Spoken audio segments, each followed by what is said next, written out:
prayer in Jesus' name. Amen. We are doing the book of 1 Kings. The chapter is 19. The verse is 4 through 9.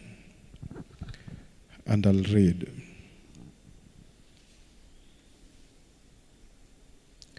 But he went on a day's journey into the wilderness. He sat down under a broom tree and prayed that he might die. He said, I have had enough, Lord. Take my life, for I am no better than my fathers. Then he lay down and slept under the broom tree. Suddenly an angel touched him. The angel told him, get up and eat. Then he looked, and there at his head was a loaf of bread baked over hot stones and a jug of water. So he ate and drank and lay down again. Verse 7. Then the angel of the Lord returned for a second time and touched him. He said, get up and eat, or the journey will be too much for you. So he got up, ate, and drank. Then on the strength from that food, he walked 40 days and 40 nights to Horeb, the mountain of God. He entered a cave there and spent the night. We thank God for that text we have read.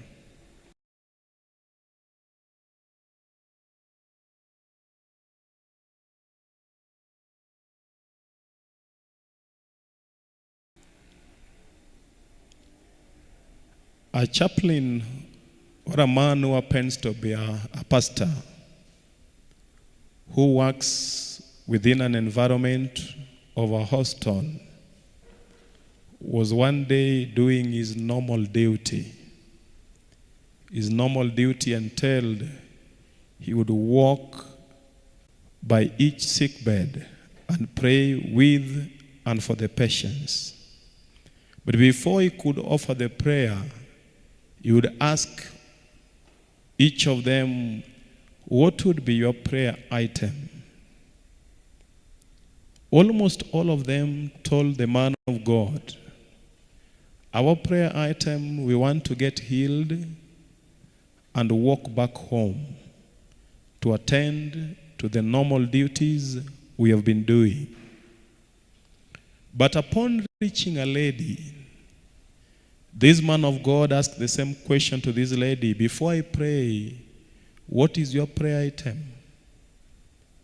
Can it be the same as others who are hoping or willing that their only item is for healing and they would walk back home alive and attend to their other duties? But this mother told this servant of God, don't pray for me to go back home, because you may not be understanding my journey. I've been to and fro the hostel for many a times,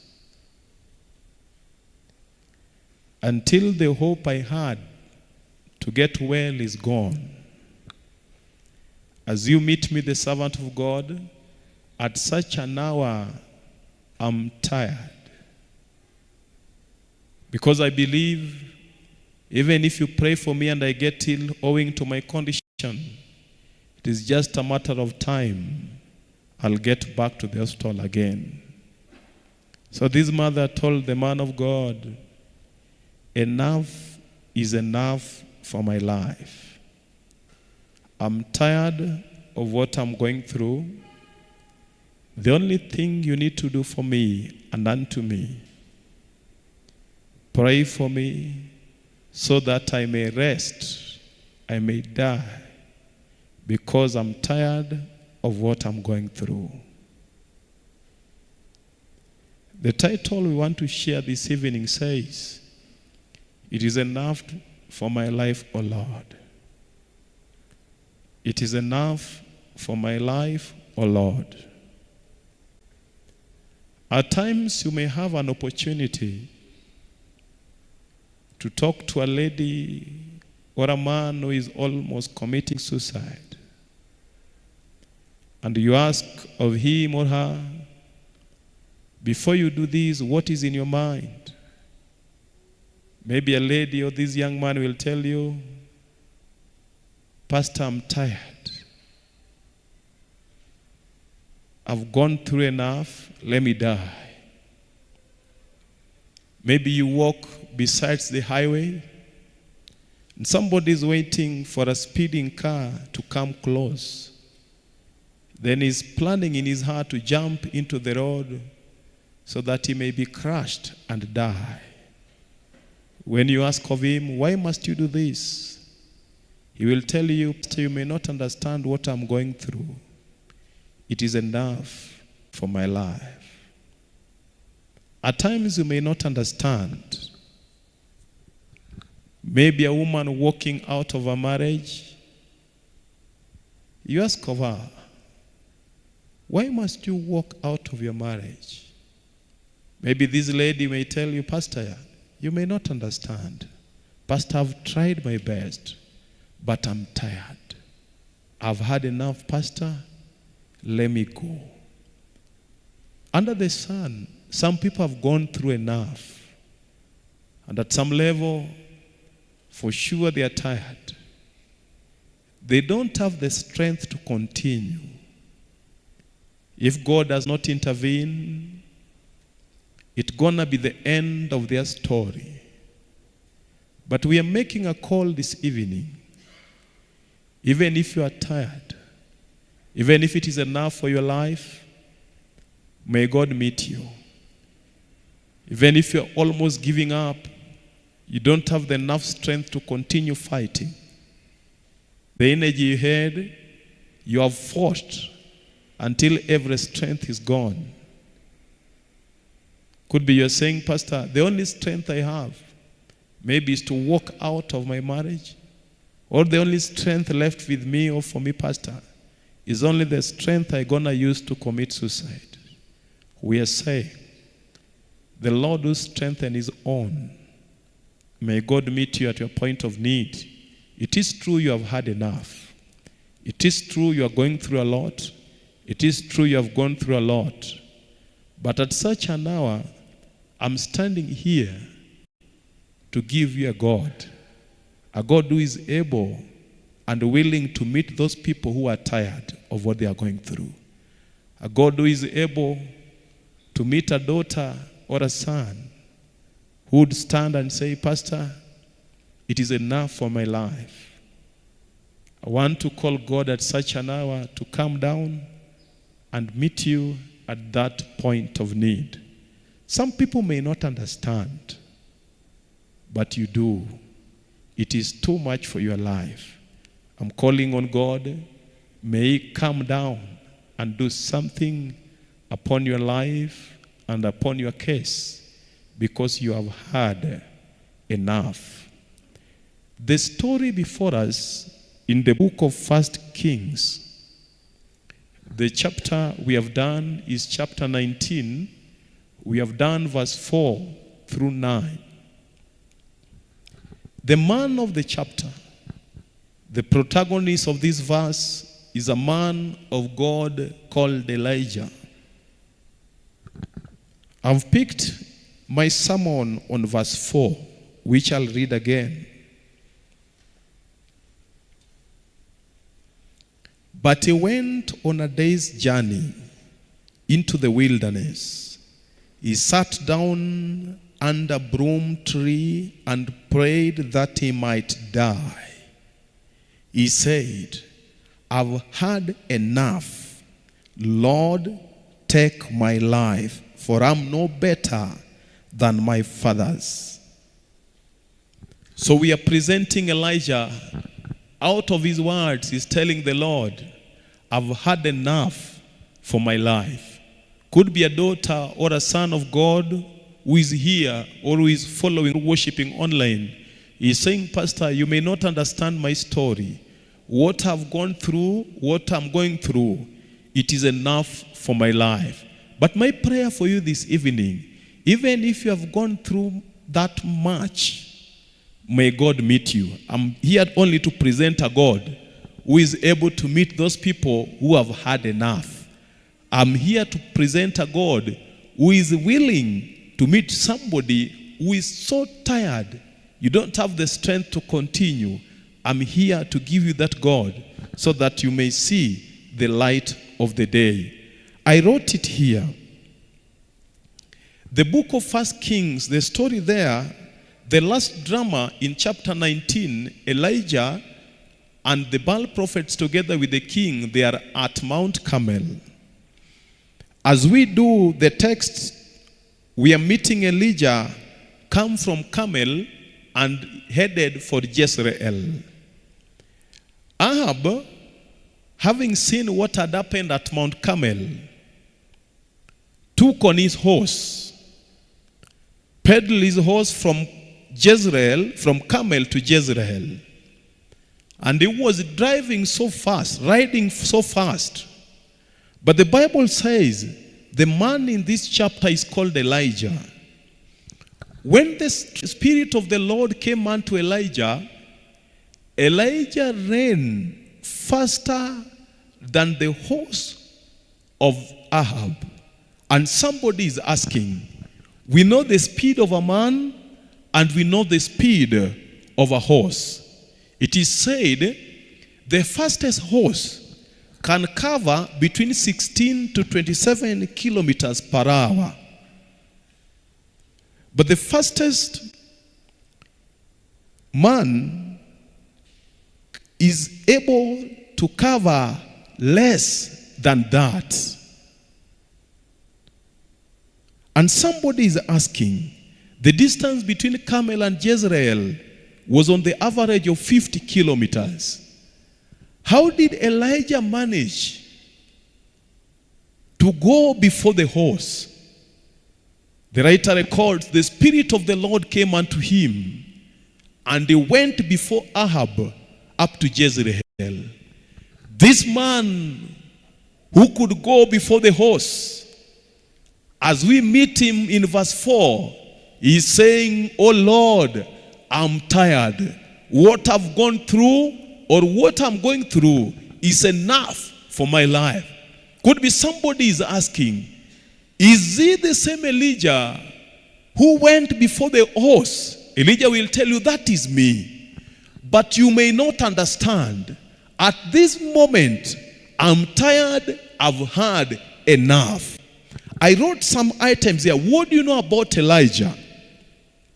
Number one, when we meet Elijah in Zarephath or at Zarephath in the book of 1 Kings chapter 17, Elijah met that widow of Zarephath and he performed the miracle of on oil and flour of that widow.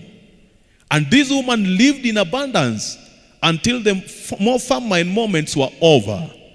That was not only the thing we know about Elijah. Elijah was a man who resurrected the son of this Zarephath widow. This is the Elijah who is now saying, I'm tired, I've had enough. When you check on the life of Elijah, he's the same Elijah who had the strength to kill the Baal prophets at Mount Carmel. This is the Elijah who prayed and pleaded with God until fire came and the offering at the mountain was burnt. This is the Elijah, when Jordan was full, he could perform a miracle and create a road in the river of Jordan. We have other accounts we can say about Elijah. Twice in the history of the Bible, we meet Elijah destroy 51 soldiers with fire twice. Elijah is the man who brought the end of the drought in the land of Israel, and is equally the man who shut heaven, causing the drought in that land. Elijah was a man who had performed, or would say he had a good CV. Many a times he had pleaded with God, and he had seen God answer him back. I'm repeating it again. When he stood before the oil and the flour, having prayed, he saw the Lord answer him, and the oil and the flour multiplied. When the dead son was lying there down, he could see the Lord answer him back, and deep in his heart he would say, my Lord is answering me in my prayers. Jordan before him, Elijah would part the waters and create a road, and people looking at him would say, this is a great man. He can create a way in the river of Jordan. That was not only enough for the life of Elijah. I also shared with you, twice he killed the 51 soldiers, just inviting fire from heaven and burnt these soldiers. This is a man, when people looked at him, they never thought out of the life of Elijah he would make the statement of verse 4. But in verse 4, Elijah says, oh Lord, I've had enough for my life. Oh Lord, what I'm going through is enough for my life. The spectators of the life of Elijah may not know what he's going through.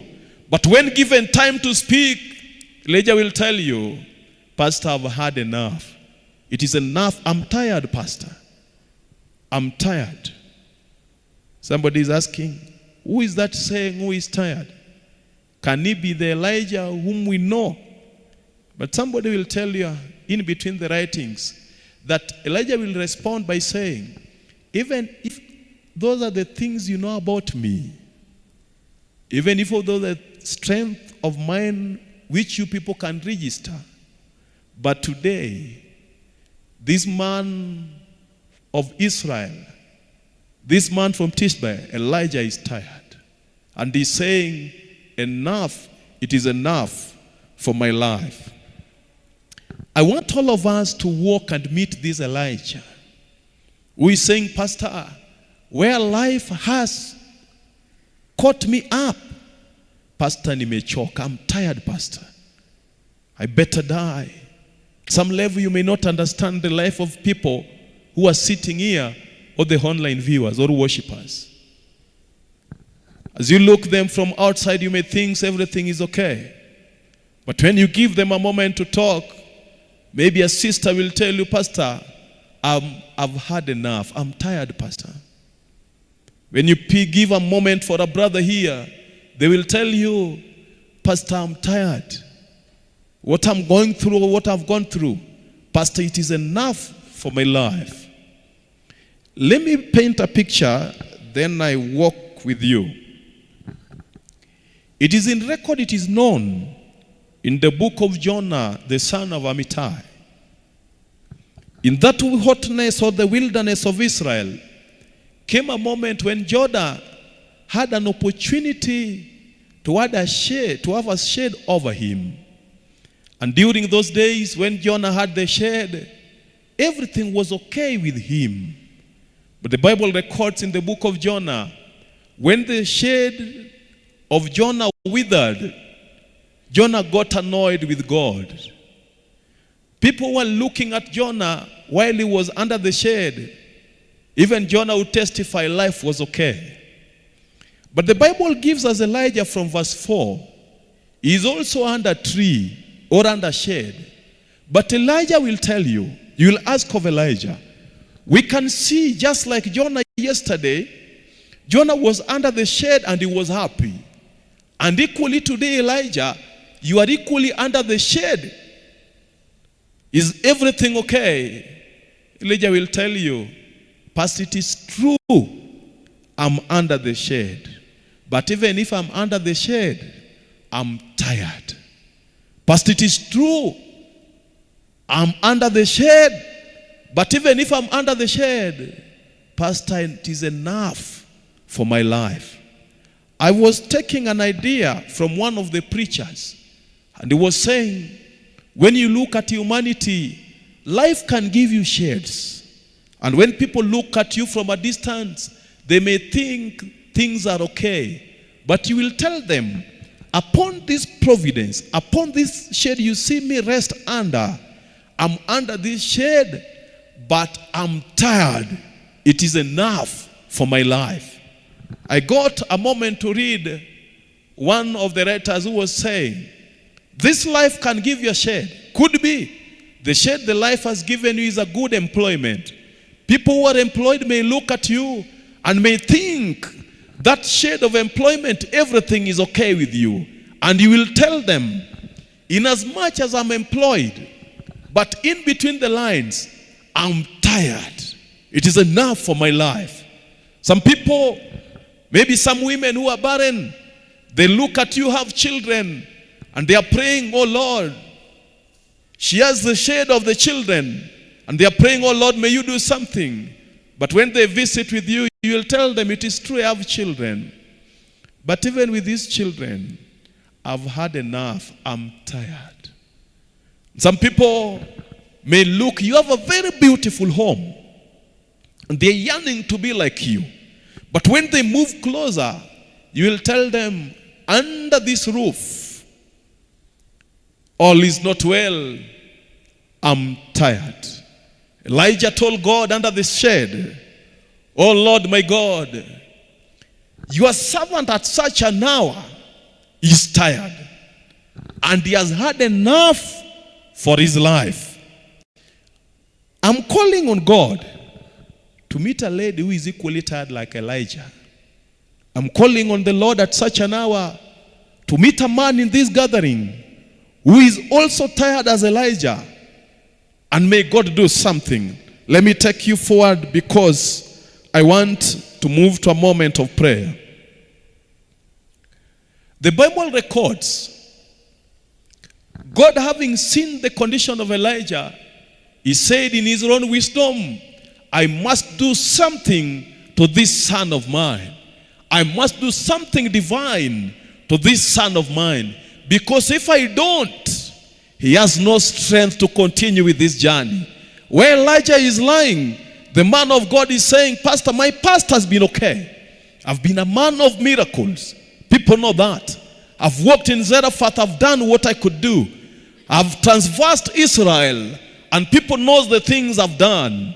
But even with that background, Pastor, I'm tired. I've had enough. I've had enough for my life. So God looks at Elijah lying under the tree, and God looks at him. Yesterday he had the strength to run from Carmel to Jezreel.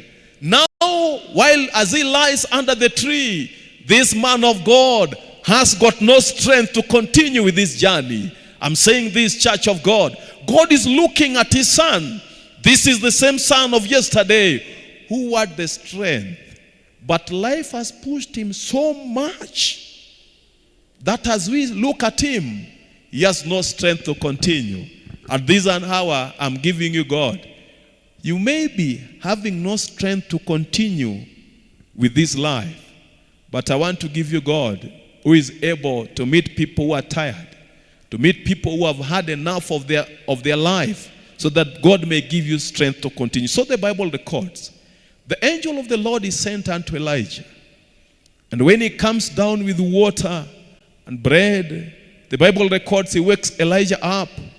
And the man of God comes up so tired indeed, just like you.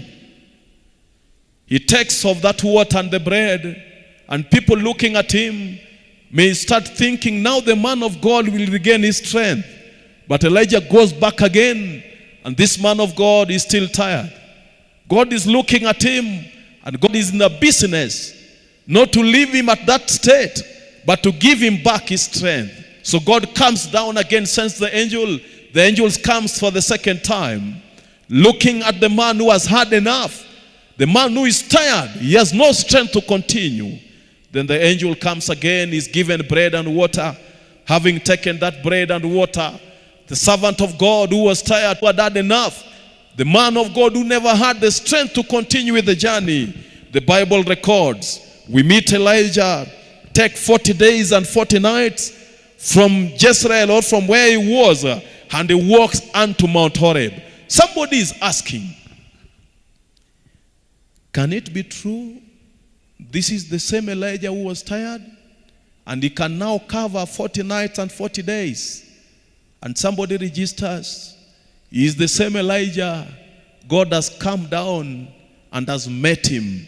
God has come down. God was in the business today to meet people who have had enough. God was in the business today to meet people who are tired because of what they are going through. And because of what God did to him, he has regained his strength, and he can take a walk of 40 nights and 40 days. I'm pleading with God. You are tired because of a condition you are going through. And if the divine power may come down to speak unto your soul, the only thing you can register, Pastor, it is true, I'm tired. Pastor, it is true, I've had enough of my life. I have no strength to continue, Pastor. I'm pleading and praying, God. May God come down and do something in your life. May God come down and do something in your life. He looked and examined Elijah. Having looked at him, God said, this is what I'm going to do. Having done it, the strength must come back. You have got no strength to continue. You are tired indeed. I'm calling on the Lord. May the Lord come down. Choose on what to do unto you. Because if he doesn't do it, you have no strength to continue with this journey. Oh God of Elijah, you mean you can do something in thy servant until he can take 40 days and 40 nights? Oh Lord, come down. We are pleading with you, our master. Meet this daughter of yours who is equally tired because of what she is going through or what she has gone through. Oh Lord, she has got no strength to continue. Indeed, she is tired, oh Lord. People looking at her may see her under some shades of this world, and people may think everything is okay. But when they come closer to you, you will tell them, everything you are saying is true, but I'm tired.